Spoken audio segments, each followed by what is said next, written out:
All right.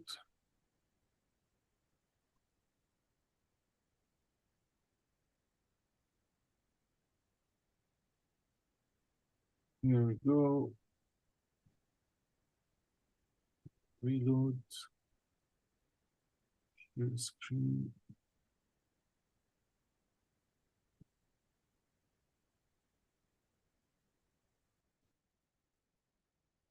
So again, sorry, I'm repeating myself, but please, no recording, all right, of this virtual tour. I'm gonna only record it for myself, all right, for my personal use. So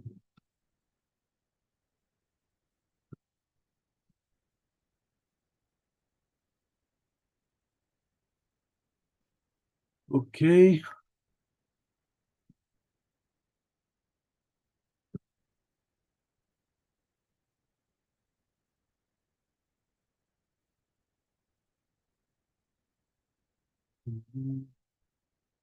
Yeah, this is better. Just a moment.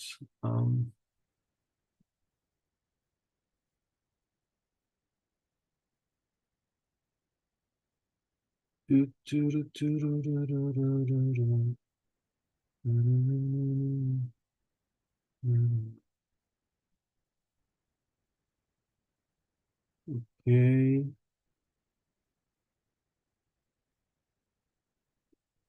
here we go. Sorry.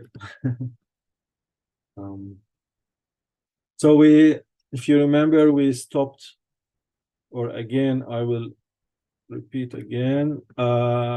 This virtual tour is divided to 3 parts. I've done, like in part 1,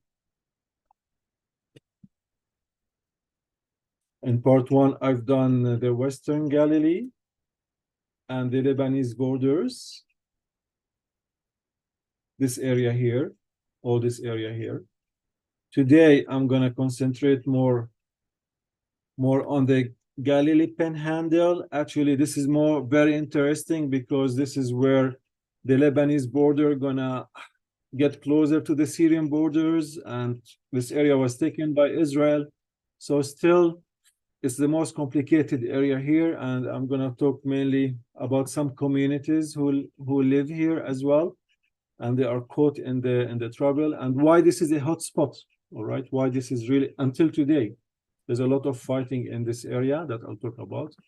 And in the third virtual tour, I'm going to talk more about the borders with Syria, the eastern borders, all right? And I'll talk about the Purple Line as well, the no man's land. But that would be the third virtual tour.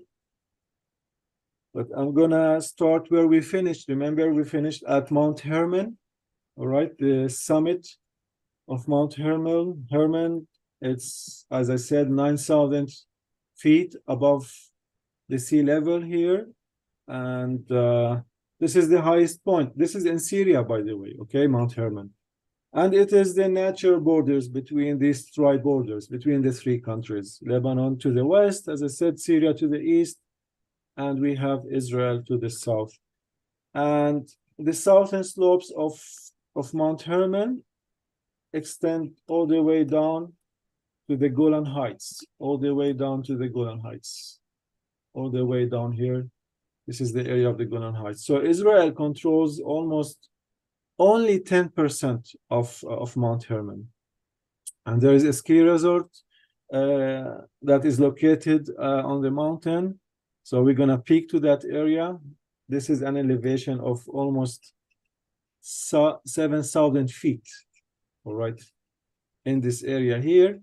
So remember, we also spoke about this army post, Mitzpeh Shlagim, which means the snow view. It's a military post here in Israel. But on the southern slope, we're gonna go here to the Israeli ski. And there are some ski runs, and this might surprise a lot of people because we think that Israel is just a desert, but actually This ski resort is very close to the borders, and it has a lot of snow in winter. Almost 1/3 of the year, this mountain is covered with snow.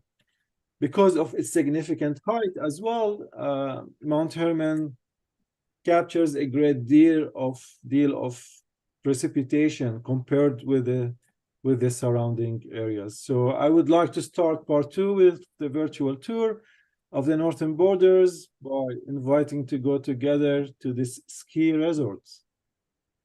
By the way, not many tour groups make it as far as this point. It's a little bit far. So you can see one of the runways, one of the cable cars, and the snow, the beautiful Mount Hermon. And at the moment, there are few people. There are few people on the mountain there. And all that snow that melts goes underground between the rocks into the hills and make a lot of streams and springs. This is why the Golan Heights is really very green and rich of water. And on this tour, I'm going to take you to the 3 important springs on the foothills of Mount Hermon that form the Jordan River. We have the Snir River or the Hasbani River. We have the Dan River. And then we have the Banias River or the Hermon River. So also, I would like to show you an Old Testament site, Tel Dan, and I'm going to show you a New Testament site as well, Caesarea Philippi or Banias, and other few more sites. But this will not be our focus because I like to talk more about the Lebanese-Syrian borders. As I said, it's going to get a little bit complicated at the Galilee Panhandle, as this area or these borders are shared between these 3 countries. And we'll also learn a little bit about some of the minorities that live in this area as well. And we'll see how they were affected by the war. So I like to take you to the Snir River or the Hasbani River. So here is the natural reserve. By the way, not again tourists have time to go there, but more locals go there. And you see how the river continues, the bedrock in the trees here, the river and the trees all the way. By the way, continues all the way down to the Jordan, all the way down to the Jordan. And this is the Snir River, which is the longest tributaries of the Jordan, but it's the least known as well. And I said more locals do go to that area, less tourists. But it flows all year round, and it's a very well developed like riverside forest of plane trees and many travertine walls. So again, it's like the first tribute of the Jordan River, the Snir River or the Hasbani River. At one point, it comes from Lebanon, all right, and continues into Israel Golan Heights. Now, the second or the mainstream is the Dan River, or the biggest of these tributes, the Dan River. Now, again, this is biblical Dan that we're gonna tour very quickly. So we're gonna start at the natural reserve, and then we're gonna go to the river, hike all the way to the cultic site, the high place of worship, and even go as far as to the Israelite gate and go to the Canaanite gate as well, the oldest gate in the country. I'm sure many people who've been to Tel Dan would recognize some of these places as well. So we're gonna start at the Dan River. We're gonna go down to the Dan River. So the Dan River, as you can see, is the main tributary of the Jordan River. So, like, this is multiple of springs that emerge together from underground fault lines and from melted snow from Mount Hermon, and millions of cubics of water flow every year through the Golan Heights that eventually enter into the Sea of Galilee.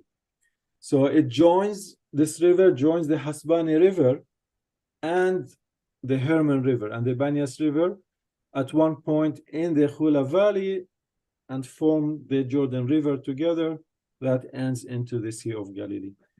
But we're gonna start the trail. You see here the trail. And we're gonna start walking together. I'm gonna go to the cultic site. I will gonna continue hiking virtually, all right, and see the temple of the golden calf. We've done it so quickly. We've done it so quickly. So we are like in front of the cultic place, as you can see here. This is the highest point of the city. Archaeologists found many religious rituals. You can see here the altar of sacrifice, the horns. You can see here this round pit. We're gonna draw the blood. Here to the left, where they're gonna keep the animals, right, for sacrifices in the high place of worship. And then there are steps up there behind, and above these steps was believed to find the temple of the golden calf, where people start to worship the golden calf. Now, again, I don't know if you know the term from Dan to Beersheba. So this is as far as the Bible mentions the area of the country or of biblical Israel, all the way north from Dan to Beersheba. So this is where the term comes from. Again, very quickly, this was very dark time in the history of Israel, very bad kings that start to worship very far from the temple. They didn't want people to go to the temple, so the more furthest from the temple, the more pagan worship. They start to go far away from God and have this false worship, all right? And we can read this from the book of 1 Kings chapter 12 with King Jeroboam, right? Who erected these sites here. In any case, I'll take you to an aerial view of the tell here itself. Again, you can see from here the pit where they put the blood of the animals. Then this is the altar where they're gonna sacrifice for their gods, all right, that used Levites that were not priests, like were not, so again, false worship. And up here would be the golden calf, the big temple that they worshipped, the god of fertility, the golden calf of strength at that time. But in the far horizon, this is what I want to show you. In the far horizon that I'm going to talk about, this village called Ghajar. In few moments, I'm going to talk about this village that is in the middle between Israel, Lebanon, and Syria. It's called Ghajar, and I'm going to talk about that unique people who live here. And on the mountains here in the far horizon, I know it's not easy to see, but that would be the southern Lebanese villages, all right? So I will go there after we visit the Israelites, Tel Dan. I'm going to take you to the Israelite Gate. I'm going to take you to the Israelite Gate, right? This is the best preserved Israelite gate in the country. And just inside the gate, you see here like 4 pillars or 4 basements of pillars, and there is a canopy above it. And this seat, probably the king or the judge will sit on. And to the right, there is like a bench protruding out. And this bench where the judge is going to sit and judge at the city gates. So again, very well fortified area, very strong, double gates, 2 stories high, guards 24 hours.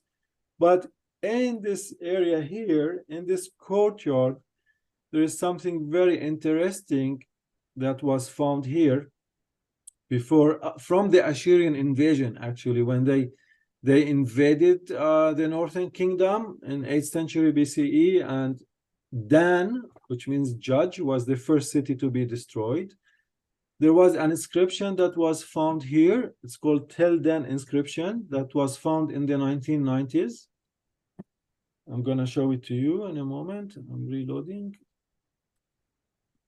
So it's a fragment of a stele, all right, with 13 lines, which is like written in ancient Aramaic, and it's possibly its significance comes because it is like the only extra biblical reference to the house of David, Beit David.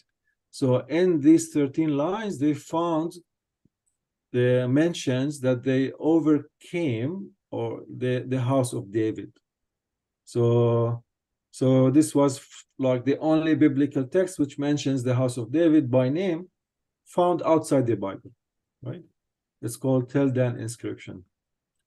Now we're gonna, like the Danish people, we know they should be in the coastal plain area, in the Israelite, in the like Tel Aviv area today, Gush Dan area, but we know they didn't take the land that God gave them, so they came because of the Philistines, so they came up here all the way to Dan, and they conquered the Canaanites. So there was a Canaanite city called Laish, and archaeologists found the best preserved ancient or oldest gate made of mud bricks, as you can see. So this was the entrance of the Canaanite city. From that time, this goes back 3,500 years ago, even back to the time of Abraham. So these were the first cities or city-states or gates ever built in our country by the Canaanites. And the verse comes from Genesis 14:14, when Abraham heard that his relative had been taken captive.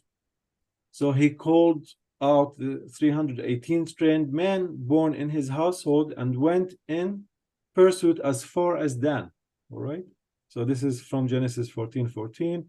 That later on they go and attack as north as of Damascus. But if we continue looking around here, we're gonna see a fortress on top of a mountain. You can see the fortress here. It's about 2 hours hike. It's a very difficult hike. So get your walking sticks, your ropes ready. All right, here we go. We're gonna go to the top of that fortress called the Nimrod Fortress.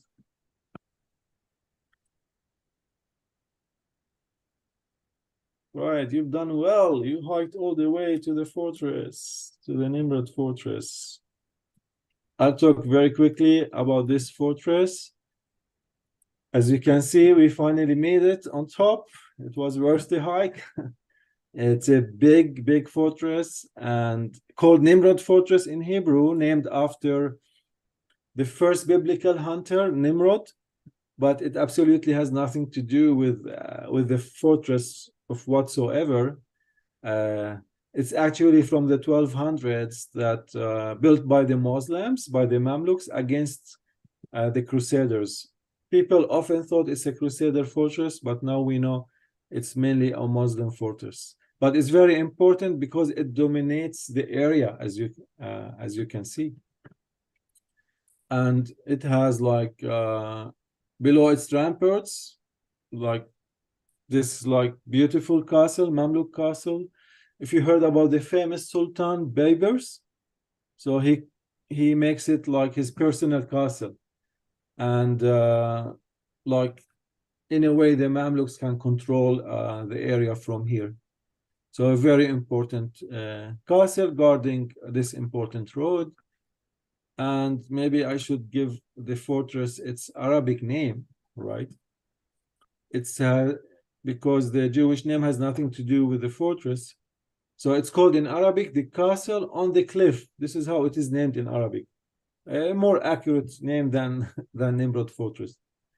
And just below the Nimrod Fortress, we're gonna go to the third tribute of the Jordan River, Caesarea Philippi. Remember, we discussed about the Snir River, the first tribute, the Dan River, and now we're gonna come to the third river, or called the Hermon River. I'm gonna show you some pictures of the Hermon River. All right, down here, maybe you recognize this bedrock. This is called Banias, Caesarea Philippi. So welcome to the Hermon River, or the Banias River. Comes from Greek god Pan, like who was worshipped here. So important civilizations grew up, Greeks, Romans. So I'm talking now about a New Testament site. I told about an Old Testament site at Tel Dan. Now I'm moving to a New Testament site from the Second Temple period, actually. And we are gonna go closer to the Temple of Pan, or the Grotto of Pan. So if you can see here in the bedrock, there are niches of different gods that were worshipped. Again, the god of Pan, the god of fertility, and inside this cave itself, inside, there was a big temple here, and the spring itself, the Hermon spring that you see here to the left, used to go through out from the cave here. But there was a big earthquake. But again, for us and the New Testament, it's important because this is where Jesus comes to the area of Caesarea Philippi, and this is where he tells Peter, you are the rock, and the gates of hell cannot overcome the church. So this is where it happened. And even recently, they found under the tents here a Byzantine church from the 5th century. So this is the famous site of Caesarea Philippi. In a way, Jesus is it's not a secret anymore to be the Messiah. He's asking his disciples, whom do you think I am, and who people think I am? So I'm gonna even overcome at the end, all right? So to help them understand the servant Messiah. And then this leads all the way to the Hermon River, and the river is very beautiful. Usually, if we have time, we do go and hike along like the region of Caesarea Philippi. We see Herod Philip Palace, we see part of Caesarea Philippi, and we continue. It's a very beautiful hike along the riverbed, and even it brings us all the way to a waterfall, right? And again, so Banias is another big lush river. So the majority of Israel water comes from these springs and these streams being stored eventually at the Sea of Galilee. So the Golan Heights is a very important source of water for Israel until today. Not only security, but also water. It's a water conflict. Now we're gonna start with the borders. So I really need your attention now, okay? I really need your attention now. We're gonna go a little bit further north, and we're gonna talk about this area here, this village called Ghajar. Ghajar. And this is in the Galilee Panhandle, in the middle between the Lebanese borders to the west, as I said, and the Syrian borders to the east, where things are gonna get really complicated, as this territory was neither Syrian nor Lebanese. You remember in the first virtual tour, I talked about the 1920 French-Lebanese and French-Syrian agreement, and when they done the borders, it didn't really matter where, like, because there were no borders before.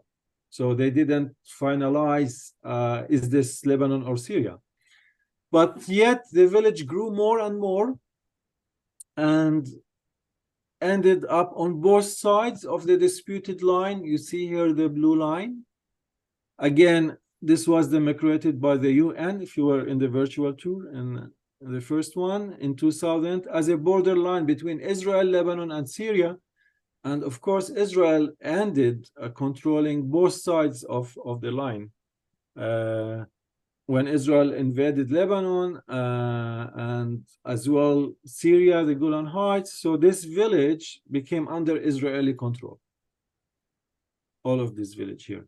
Now, this village really perfectly captures the complexity of the area of the Middle East, because within 1/2 century, it has been controlled by Lebanon and Syria. But since 1967, the 6 Days War, it was annexed to Israel. So again, Rajar is on the borders between both Lebanon, Israel, and Syria, the Golan Heights. So as you can see, the blue line cuts right through the middle of the village of Rajar. A very unique situation. I'm gonna explain a little bit more. If you can see here the map. So here, the blue line, like border, runs so close to Lebanon to the northeast, and so close to Syria in the southwest. And according to the UN, the northern part of the blue line is in Lebanon, and the southern part of the blue line is in Syria, in the Golan Heights. Okay, you can see Rajar in red, the red dot here in the middle. So it means this can end with a crazy situation where some people living, especially in the north half of the village, are Lebanese citizens, and other people in the same village but live in the south of the blue line who are Syrian residents, and their heart still belongs to Syria. They feel more Syrian. I don't know if you heard about the Alawites. I'm going to talk about it. The people who live there come from the Alawites. They love the Syrian president Assad, who's also an Alawite, who follows Ali. I'm going to talk about it. So you can see how complicated things are at this village, at this town. And for many officials, Israelis in the Israeli security field, they consider this village a very leaky border because they have no real control over what happens on the northern side of the village, and of how easy it is for people to enter from the northern side of the village into Israel, smuggling weapons, smuggling drugs from Lebanon to Israel. This happens quite often. Even at one incident, they caught like a drug dealer in the uniform of the UN, but he was caught. And there was occasions where Hezbollah as well have entered Israel through Rajar. So for many security-minded people, this is an absolute focus place for them. Now, today, just want to show you today from Israel, if you come, you see this road here into the roundabout here, and you drive, and you'll be able to enter the village. I know at the moment,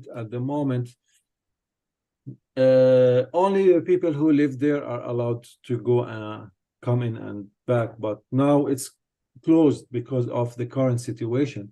But virtually, we're gonna go to the village. You ready? All right, I'm gonna show you how close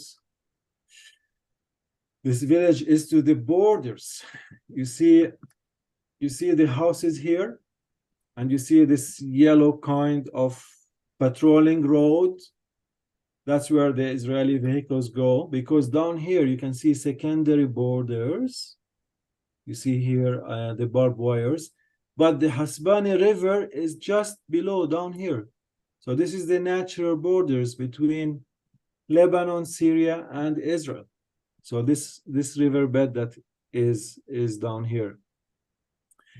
But nevertheless, the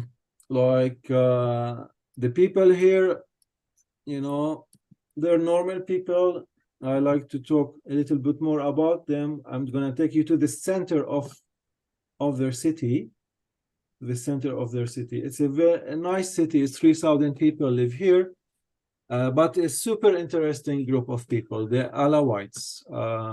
It's an Alawite village. Now, I guess it depends whom you ask about the Alawites, because it's a branch of Shiite Islam. So Muslims consider the Alawites to be heretical. Because they follow Ali ibn Abi Talib. You see here, you see above the line here, his face, Ali ibn Abi Talib. So he was, or simply Ali, like the followers of Ali, the Alawites are the followers of Ali, who was among the first Muslims, who was a cousin and son-in-law of the Prophet Muhammad. And later he became the fourth Caliph. Okay, he became the fourth Caliph. Very quickly, the Shiites wanted Ali to become the first Caliph. Right, this is where the right from the beginning, this is where the Shiite and the Sunni words are in conflict. So right from the middle, right, because they wanted his family, who's Ali, to be the first Caliph, not the followers of the Prophet. All right, but in any case, so the majority of the people who live here are Alawites, and again, this adds to the fascinating, crazy situation that is here. But now, few more slides to go. We're gonna talk about disputed areas called the Sheba lands. I don't know if you've heard this term before, the Sheba lands. I'm gonna reload. All right. Now again, east of Rajar, north of Israel. All right. And you can see the blue line that is marked with blue. Okay, so it's called the blue line. So I like to talk a little bit about this area here that is really heavily disputed. The area of Sheba lands,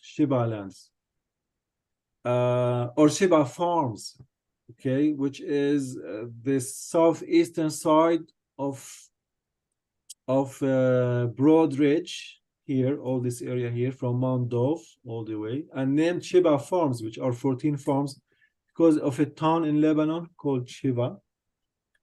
It's almost 5.5 miles long and 1.5 mile wide, all right, about 8 square miles. And the Sheba farms conflict is a border conflict of control between Israel, Lebanon, and Syria. I'm gonna explain more, all right? You're still holding on?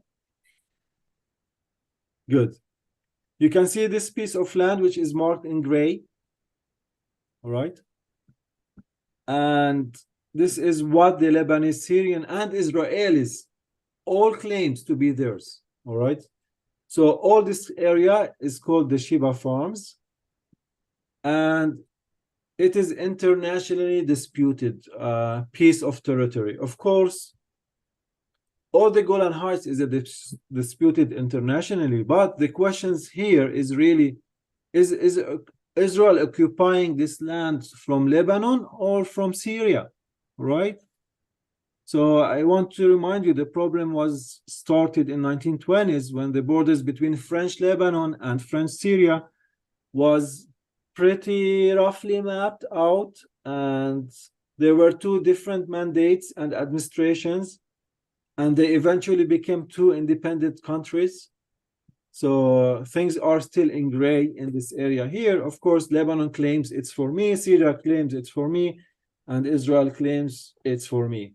So in part, the failure of the French administrations and later the Lebanese and the Syrian governments to demarcate the border between Lebanon and Syria made this situation here when Israel invaded southern Lebanon and later took the Golan Heights, so including the Sheba farms here that were annexed to Israel. So it have been a flashpoint of violence here. Hezbollah, the Lebanese Party of God, claimed the Sheba land is on Lebanese Syrian territory. So Hezbollah absolutely claimed that this is their territory, and they're ready to fight very fiercely to win this area back. So there's something big going on between Israel and Hezbollah in and around the Sheba farms here. And if you see some tents, Hezbollah like positioned these two tents in the Israeli side of the blue line. So this is a very hot spot for fighting between Israel and Hezbollah until this day. So due to the presence of the Israel Defense Forces in these farms, Israel, of course, now controls the area, as I said. So fighting is when Hezbollah, of course, throws its mortar attacks, and then Israel like airstrikes on Hezbollah in southern Lebanon and Syria. So there have been several incidents every couple of years, and that continues to our day, especially when the Gaza-Israel war culminated in 2023.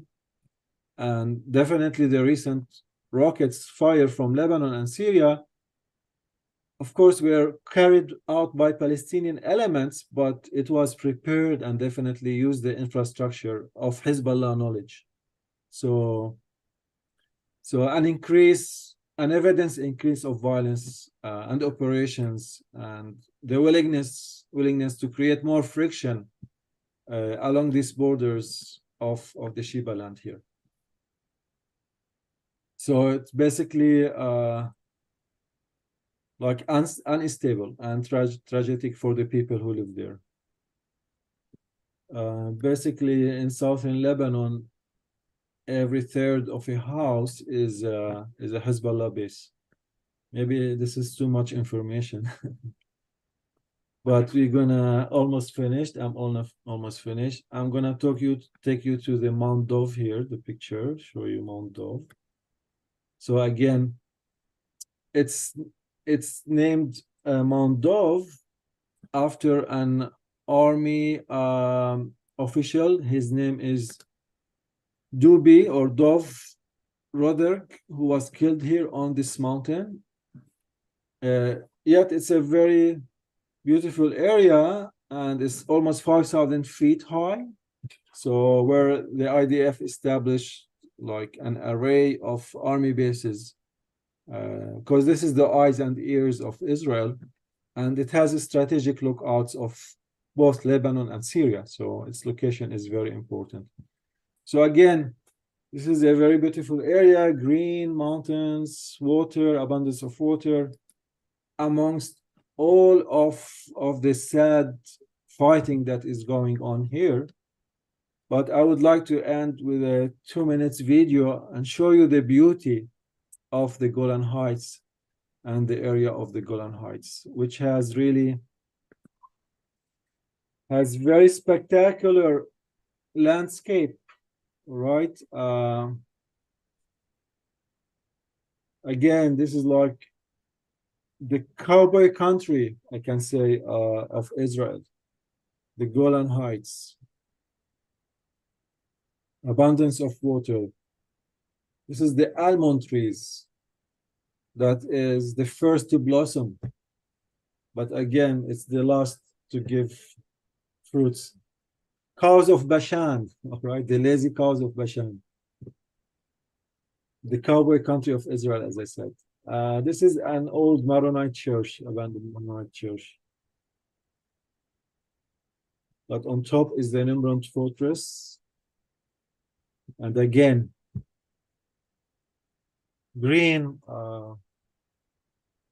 water, a lot of flower production, a lot of apples, strawberry, cherries, you name it. And mainly grapes and olives. Definitely. This is the Napa Valley of Israel, by the way, the Golan Heights. This is the Nimrod fortress I told you about, or the fortress, the castle on the hill. It's the Mamluk fortress. They found a lot of inscriptions in Arabic. By the way, I don't know if you're aware, but the Mamluks were able to defend the Mongols. The Mongols came as far as here. Yes, you heard me right, the Mongols. Again, a lot of water, very green.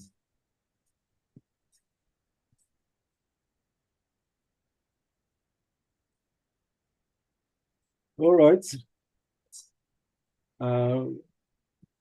We're gonna stop sharing.